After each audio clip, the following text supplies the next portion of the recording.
Dr. Elmer, Advanced Neurospinal Solutions, and the question, I want to read this, this is really great. Is it true that humans only use a small percentage of their brain, or is all of it running all the time, and we're just not conscious of it? Excellent question, love this question, and that, because we tend to hear that from the past, that we only use a small part of our brain. Actually, whatever we use, we keep, and when we don't, right? If you don't use it, you lose it. We say that all the time, and it's indelible, it's carved in stone. If you don't use it, it's gonna die. And that. So we are using all of our brain. Are we using all the potential of our brain? Absolutely not. There's so much infinite possibility, not only from the parts of the brain and parts of the nervous system and parts of our body and that, but in our genetic code there is so many possibilities. We tend to think that gender is our destiny, and that's an actual paper that was written by a brilliant neuroscientist. Genetics, the genetic code is a pattern or a blueprint, and it gives us many possibilities.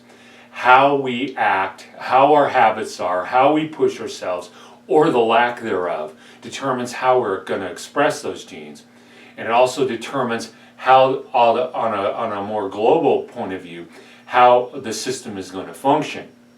And so if you ask, I remember being in high school sports and going from junior high to high school, and man, it's a whole lot tougher. And after all, as you're getting started, man, I don't think I can keep going. And then after 2 weeks, 3 weeks, wow, hey, I can do this, right? And then I remember taking it to the next level in college sports, and oh my gosh, it was a killer. It was horrible. And then after 3 weeks to a month, wow, hey, I'm doing this. It's great, because I caused my body physiology to step up. Going from basic math and working your way through more advanced math, and then into calculus and analytic geometry and those kinds of things, math for science and engineers and all of that stuff. Each step is difficult and there's inertia, but it causes us to be able to use more of what we have, and it causes us, even down to literally the genetic level, the expression, and the term we use is epigenetics, right? Epigenetics is where we change the parts of the DNA that we're operating from, so that we can use more effective areas of that gene to make better stuff, right? If I've got mitochondria in a cell, 1,000 mitochondria in each nerve cell, and I want those mitochondria to work better, I step it up, and it makes it tough. Man, I'm fatigued, and I feel like I can't do this, and I'm frustrated.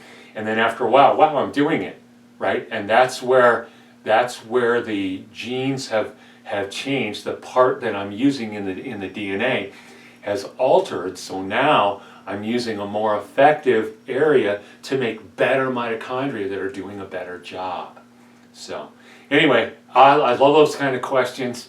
If you have any more, please let me know. If you know somebody who would love to hear about this, please send them a link and that, or if they have questions, have them call, and we're happy to rocket a video out about it. So, and remember, we're here when you're ready to take your life back.